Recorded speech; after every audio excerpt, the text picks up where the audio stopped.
Greetings, loved ones. Let's take a journey. It's time for an Amanda Exclusivo. Hi, everyone. Welcome to the Amanda Exclusivo. I'm your host, Amanda Geffner. My guest today is a true treasure hunter of movie magic. He's here to talk about his series on YouTube called Relics Investigates, and he's best known for hosting the Disney Plus series Prop Culture. Please welcome Dan Lanigan. Hey, Dan. Hey, Amanda. How you doing? Thanks for having me on.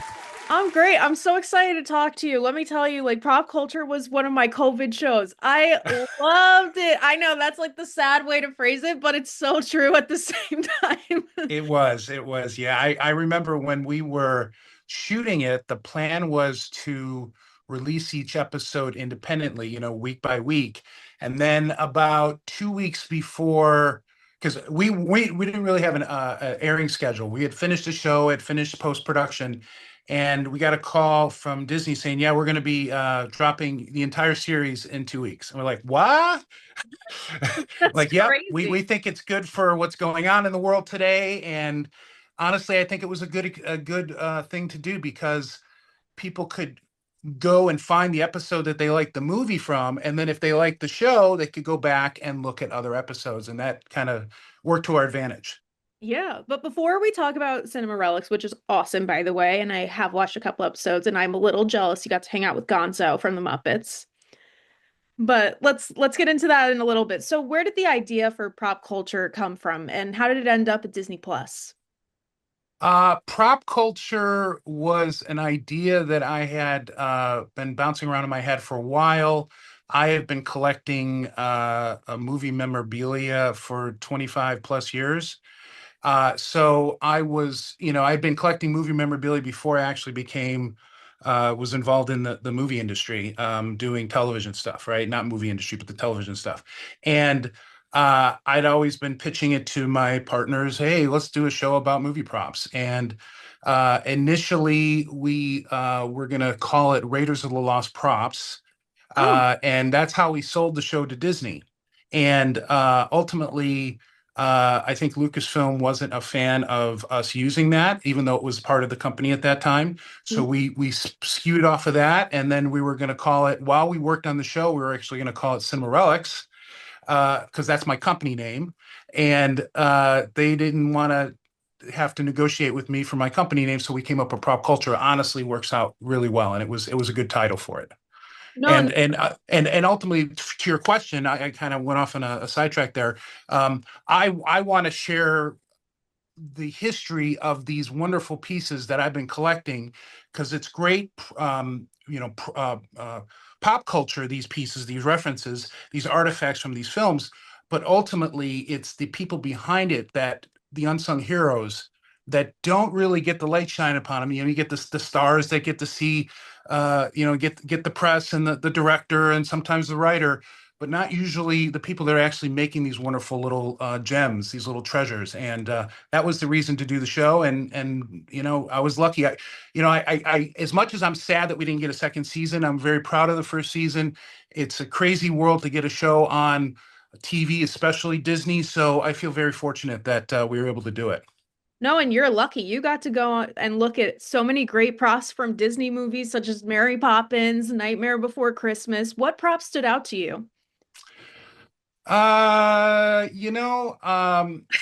would say there was a lot of cool stuff. Honestly, believe it or not, it wasn't so much the props that stood out, because I'd been handling that stuff forever. It was interacting with these folks.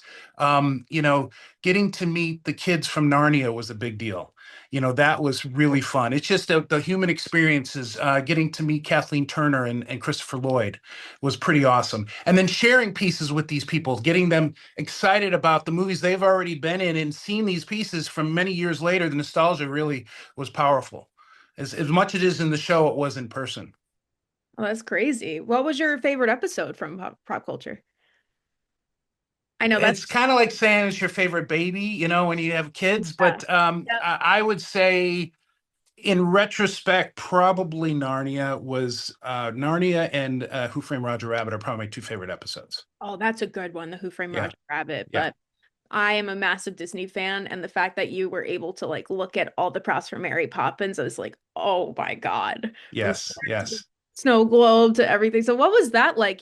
You were also in the room with Richard Sherman. Yes, Richard Sherman, which was actually that I forget. I should say I don't forget about it. I don't forget about it. But Richard Sherman sitting in there, watching him play, listening to him play the piano in Walt's office was a one in a million chance.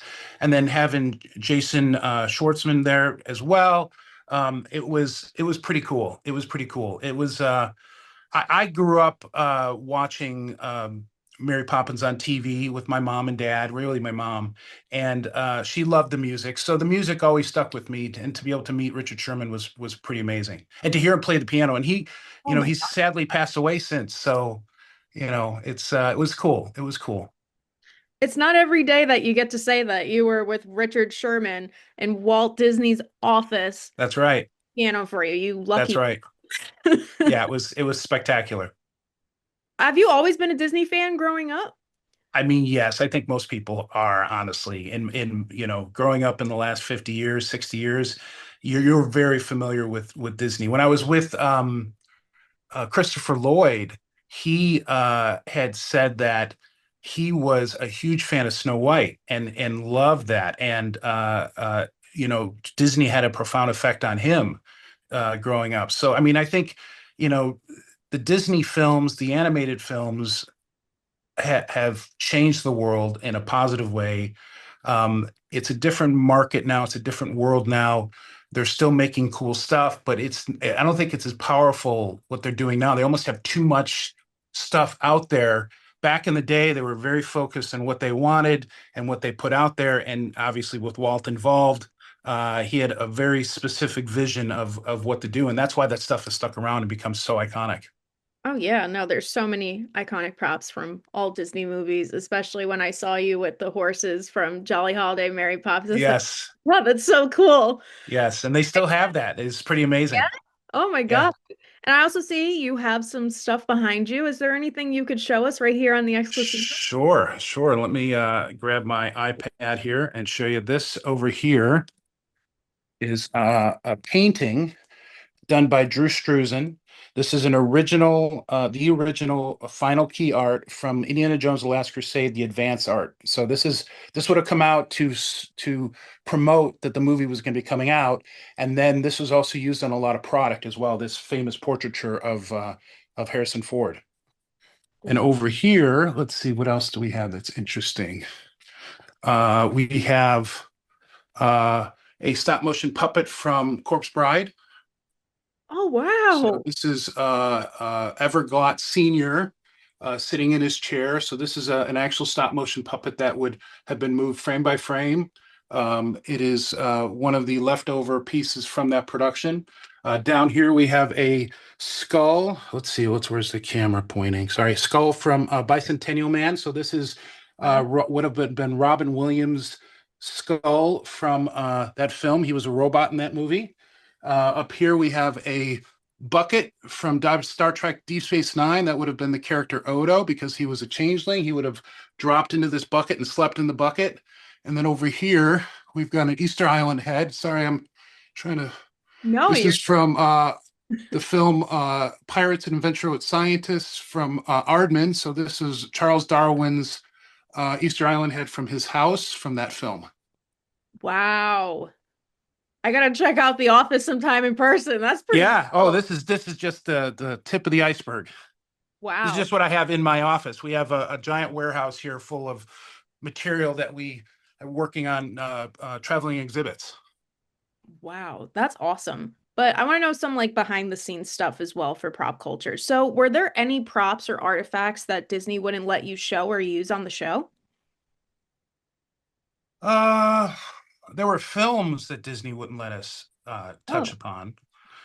We initially, when we sold the show, we wanted to do one of the episodes was going to be Star Wars, and one of the episodes was going to be Raiders of the Lost Ark. And we had gotten pretty far down the line of doing research and putting together episodes. We hadn't shot anything yet, but we were really close. And we were just about to get We had just requested a bunch of behind the scenes footage that nobody had ever seen, and they said yes to it. And we were like, "Holy cow, this is gonna be amazing! Yeah. We'll be able to match stuff and do." Yeah. And then we had a call with Lawrence Kasdan, or left a voicemail. I'm sorry, with Lawrence Kasdan. We got his phone number and reached out to him so they could be on the show. And then 24 hours later, we were told we couldn't do it.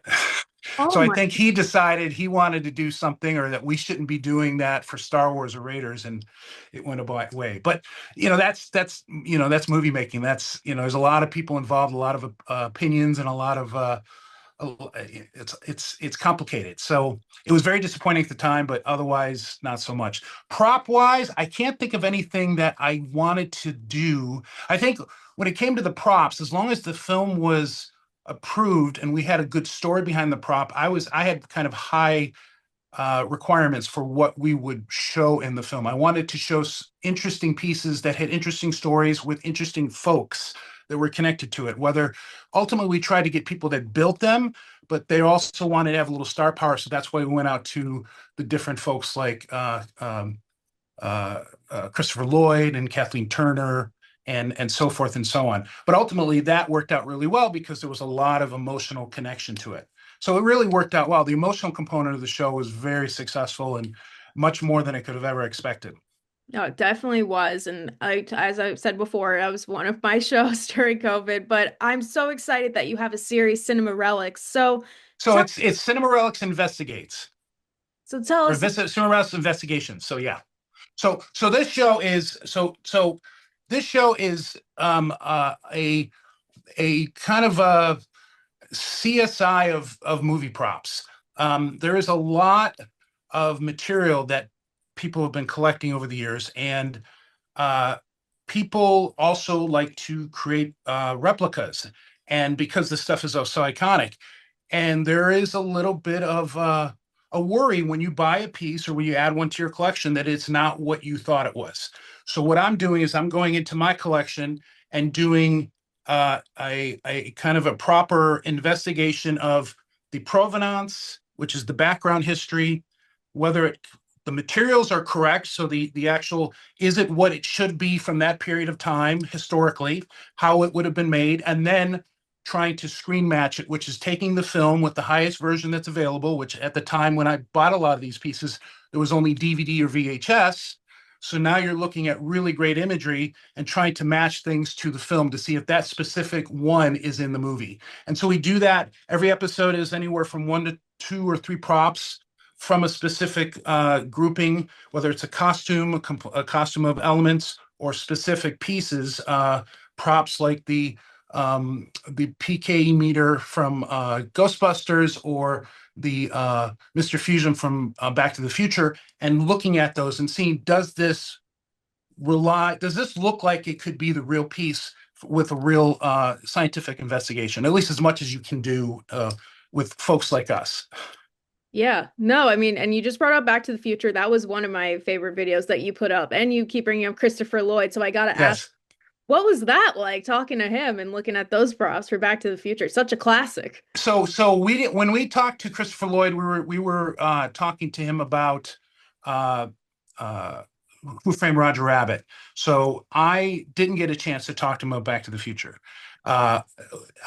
And since then, when we did our episode of Cinema Investigations, we don't bring really any guest stars on per se. Sometimes we'll talk to people that worked on it. It's a YouTube series. It's not for Disney. So, to work with Christopher, you gotta pay him. Yeah. And we're not at that point yet. Hopefully in the future, as this show gets successful and moves up the line and viewership, we can bring in people like that will want to be attached to it. So that would be awesome. But yeah, Christopher Lloyd was great. He's quirky. He's friendly. He's super nice. He's a little aloof, but he's what you expect. He's not Doc Brown. He's not any of the characters he played, but there are elements you can tell of his own personality in those characters. No, and he loves playing those characters. I mean, he saw the the Judge Doom costume from Who Framed Roger Rabbit, and he Yeah, started to actually he wanted to put it on. He wanted to be the character. It was really cool. that's awesome. That's like reliving the past all over. That's That's right. cool that you get to do that. And as I said in the introduction, one of my favorite episodes you put up on your channel was looking at Muppet movie props with Gonzo. So how did Yes. that come about? So what we've been doing is we've been airing segments from prop culture, and that Gonzo segment was a segment from prop culture. So that happened because we were doing the Muppet movie, and we were able to dive into reaching out to the different people. There was a challenge in the Muppet movie. That was actually interesting that we bring this up. Yeah. We were not allowed to do a prop culture segment on a specific Muppet puppet because the Muppets are not puppets, they're characters. And Right. according to Disney, and specifically the Henson Group, they don't want you looking at a puppet as a dead puppet. It needs to be a character. So the only way we could do something with one of the Muppet characters as a prop was to bring on the character, and that's when we got Dave Goles to be Gonzo, and that's how we were able to do that. So it was a challenge that and a situation that ultimately made for better television and a better experience for myself and for anybody watching. It was Yeah, pretty no, cool. it's not every day you get to hang out with Gonzo from the That's Muppet. right. And Gonzo's exactly like you think. I mean, it's amazing. I'm sitting here and Gonzo's talking to me, and Dave Goles is on the floor, laying down the most uncomfortable thing. And, I've worked with puppets on some of my other productions in the past, but he is such a master. It really throws you off because Gonzo is alive now. He's right there talking to me. And That's I know the person's down there, but it's not that person. He is imbibing his entire personality through his hand into that puppet, and it works. It's so good. And that's why it works on the show, you yeah. know? No, and you just think of it as Gonzo. Forget That's about right. before. It's all about Gonzo. So, out of your entire collection, all right, what is your most prized piece that you have? I know that's a very loaded question. It's yeah. I mean, I love my Blade Runner collection. I love the Harrison Ford costume I have that he wore as Deckard, the blaster from that he used, one of a kind piece. I love Nightmare Before Christmas. I have a huge collection of those pieces. I love the Jack Skellington I've got and the Sally puppet. Um, I've got a this is one of more of a recent part of the collection. I've got a Thor costume from Thor 1, which is his full-on battle gear with the helmet and the whole 9 yards and a Mjolnir. So those three kind of sets are my favorites. If Okay. if I had to sell everything, I would probably keep those. Wow. Okay. No, I'm Yeah. sure you have a lot of stuff. It's kind of obscene. That's why I want to build. That's why I'm trying to build traveling exhibits, because I want people to be able to see this stuff, and I want it to go out there, and it can't just be in my private collection. It needs to be shared with the world, because I think people are interested in this stuff. Yeah, no, it's fun. I mean, I went to a couple years ago in California, there was a Muppet exhibit. So I got to see Yes, the Kermit the Frog puppet and a bunch of other things that I thought it was so mind-blowing. And even the Muppets from Sesame Street too. yes. Aren't they amazing? Because Yeah, they're so simple, but you see that and you're like, oh my gosh, there's Kermit. Oh my gosh, there's Elmo. It's like, wow. crazy. The Yeah, fact that you get yeah, to see this stuff up close and yeah, in DC, I saw the actual Miss Piggy. So I was like, yeah. oh, wow, that's crazy. But let's talk about your show again. So for Cinema Relics, what films or franchises are at the top of your list? What do you want to tackle? So we're, the Indiana Jones franchise, I've got a lot of pieces from, and I think people are interested in that. We're going to be doing more episodes on there. Um, Ghostbusters, we have some significant pieces. We're going to be doing some episodes on that. But we're trying to mix it up, and we find that some of the more obscure pieces are getting more interest because there's not really anything out there. So when we did what was a good one? We did the Rocketeer. Rocketeer is not a small film by Disney, but as far as the big brands, it's not considered a big brand. So we did an episode about a costume that I was considering or going through the process of selling. It was a helmet, jacket, pants, gloves, and jetpack. And it was a double episode. It was like a 30-minute episode. And we got a lot of views on it. People were really interested in it.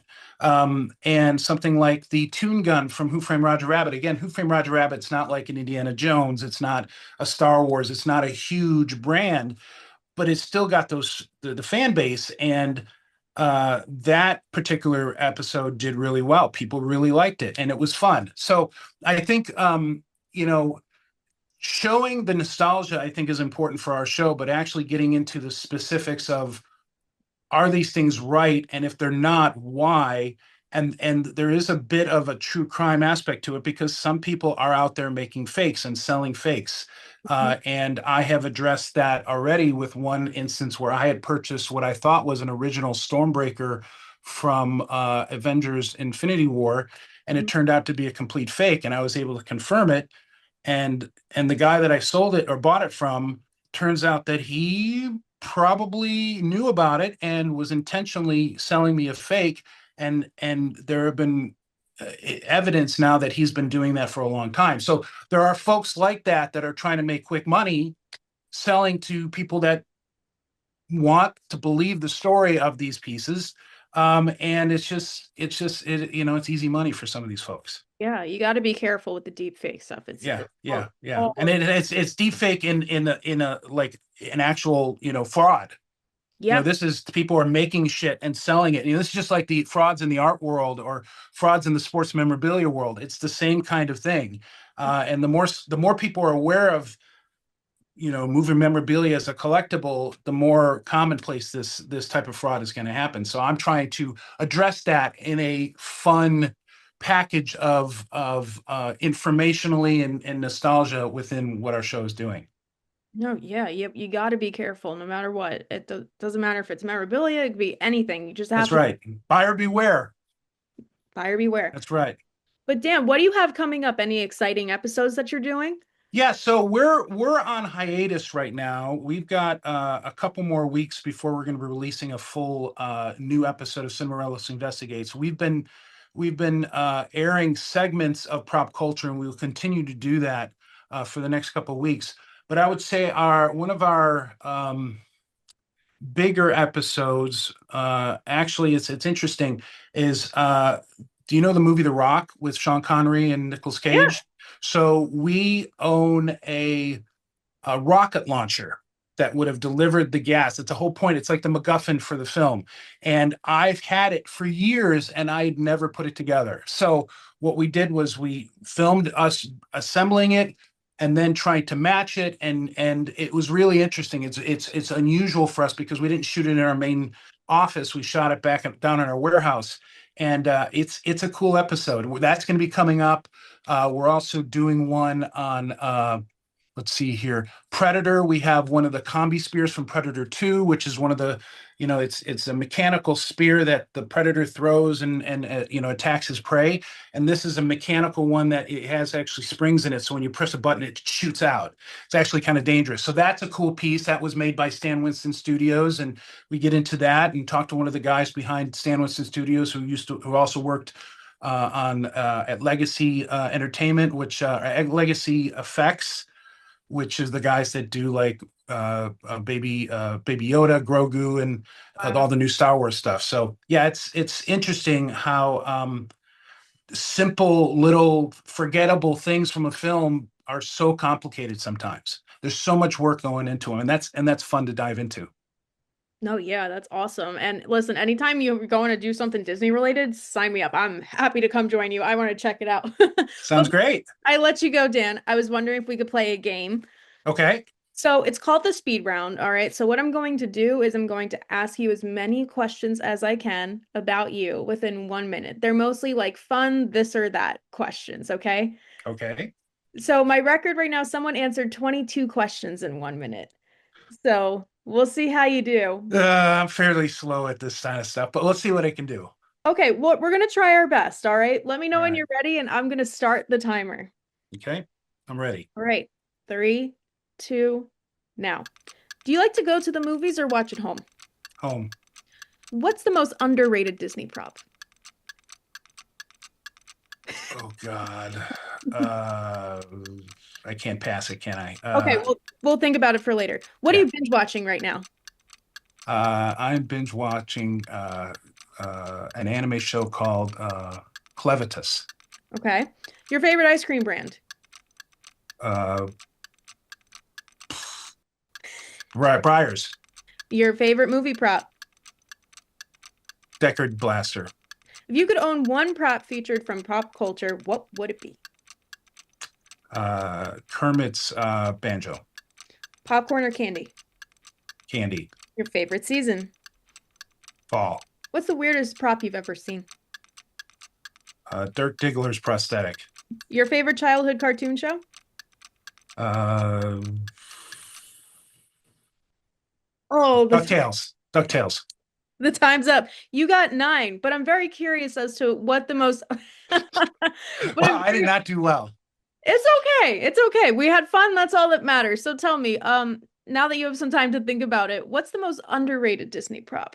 Underrated Disney prop. I would have said, in my experience, at the time, the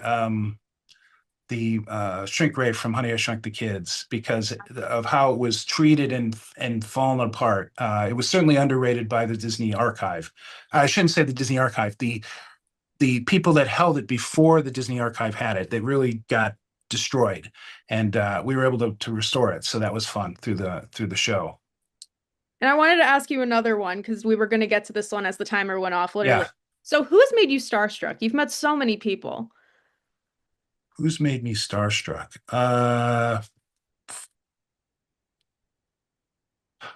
You know what? It's usually not actors Okay. or folks, directors. I was at a loss for words when I was talking to Gonzo, honestly. So a character, Gonzo the Great, I was starstruck at. I had a hard time having a conversation with him because I was just so stunned that I was sitting here talking to Gonzo. I would honestly say the same thing too if that were me. Yeah. I really Yeah. would. Like anyone from the Muppets, I don't even know if I could keep the conversation going. Yeah, it's just like Did. it's such a weird twist in your mind, but yet it's so real. It was wild. It was wild. That's amazing. Yeah. Well, Dan, seriously, I can't thank you enough for coming on the show. I had so much Thanks fun for having me. with you. Of course.